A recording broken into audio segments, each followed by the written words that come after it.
Go fruit yourself.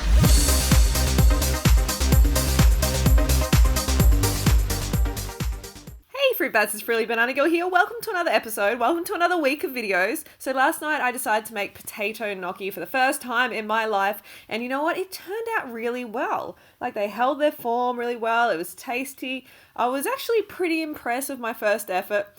And I was going to make a recipe video on it, but my friend Raul from the Vegan Corner, he made an excellent potato gnocchi recipe, and it's just far better than I could ever do. So I've actually asked Raul if I could share his video on my channel, and he's like, yeah, go for it. So you Fruit Bats have a special treat today with Raul's video from the Vegan Corner. It's an excellent little video, so make sure you give it a thumbs up and you go and subscribe to the Vegan Corner because his raw till 4 style vegan recipes are bellissimo. So I actually used gluten-free flour and it turned out well. As you can see, they're holding their form really nicely. If you want more flavor, you might want to add some lemon in the boiling of the potatoes. You can add like chopped up bits of lemon. Or if you want to add a tiny bit of salt, that could work as well. Just see how it goes and adapt the recipe to suit you. And if you're using like a pre-made pasta sauce, remember there is sodium in that, and you want to keep your salt intake as low as possible. Okay, it's time for the recipe. Hello and welcome to the Vegan Corner. When it comes to our preferred Italian foods, the following is definitely one of the recipes that comes to mind, which is the one to prepare gnocchi from scratch. Unfortunately, the gnocchi you find in supermarkets almost invariably contain eggs, which is odd, as they are not only useless for this particular preparation, but also not a component of the traditional recipe. So if you want to make gnocchi the proper way, then keep watching. This pasta substitute is prepared by using only 2 simple ingredients, which you will find listed in the description below the video. The first thing to do to prepare the gnocchi is to bring a pot of water to the boil, tip in the potatoes and cook them for 40 minutes. To test if the potatoes are cooked, pierce them with a toothpick. You know they are ready if the pick easily passes through the center of the potatoes. Boiling the potatoes whole will prevent them from falling apart whilst cooking. So please don't be tempted by peeling and cutting the potatoes to speed up the process, as it won't work and you will end up with potato soup, a bad potato soup. And I'm quite sure that nobody likes a bad potato soup, right? The perfect potato varieties for gnocchi are Mary's Piper, King Edward and Russet. Once the potatoes are cooked, drain them and peel them whilst they are still hot. Unfortunately, to achieve better gnocchi, you must work with hot potatoes, so don't wait too long before peeling them after the cooking process.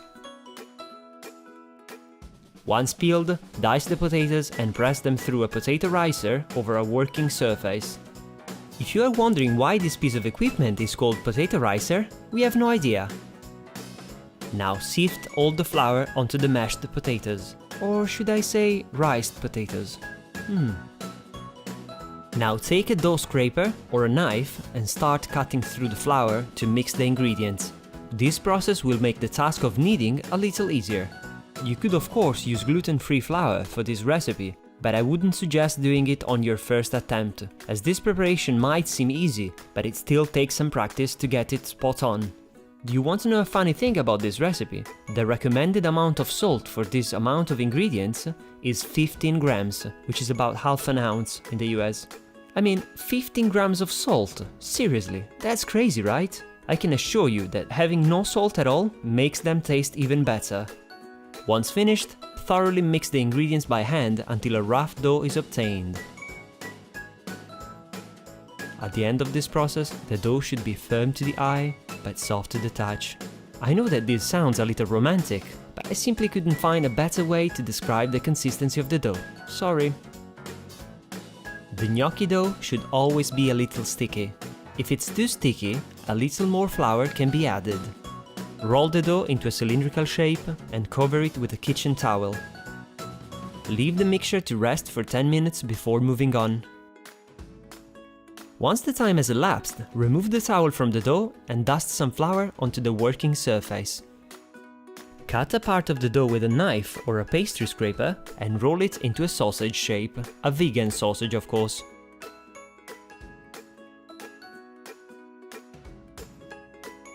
Now cut the Italian vegan potato sausage into pieces of the desired dimension. Each of these pieces will become a gnocco, which is the Italian singular for gnocchi. At this point, there are two ways to give the gnocchi their traditional shape: with a riga gnocchi, also known as gnocchi board, or with a fork. To make the gnocchi with the board, gently press and roll the piece of dough onto the wood to achieve the classic shape. The hands you are seeing working with the gnocchi dough are the ones of the most experienced master baker I've ever had the pleasure to work with, the wonderful Miriam. When she's preparing breads, pizzas and other baked goodies, the most amazing aroma spreads all over the house, making it impossible to resist the urge to try some while she's not looking.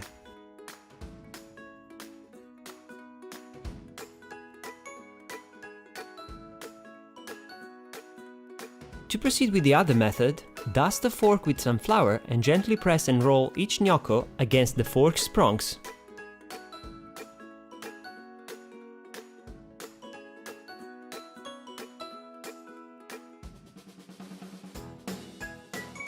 To cook the gnocchi, simply plunge them into boiling water and keep them in until they rise to the surface. Nothing too fancy, as you can see.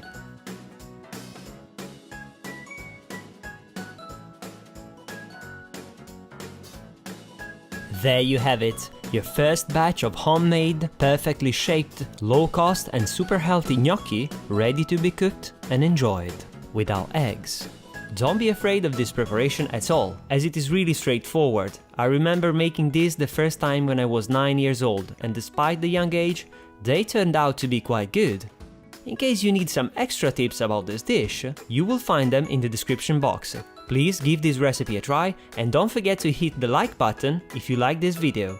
Thanks, Raoul. That's an amazing recipe and super slimming, low fat, low sodium, tasty. And if you make it, make sure you let me know in the comments below if you do any variations or if you liked it or you didn't. Let me know in the comments below. And I was thinking maybe you could add some herbs to the dough before cooking it, and that would be amazing as well. So don't forget to go fruit or root yourself, and I'll see you tomorrow.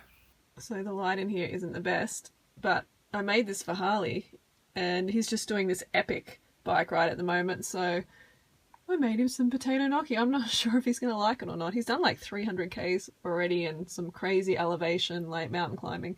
So we'll see. Here he comes. There's that light. That's him.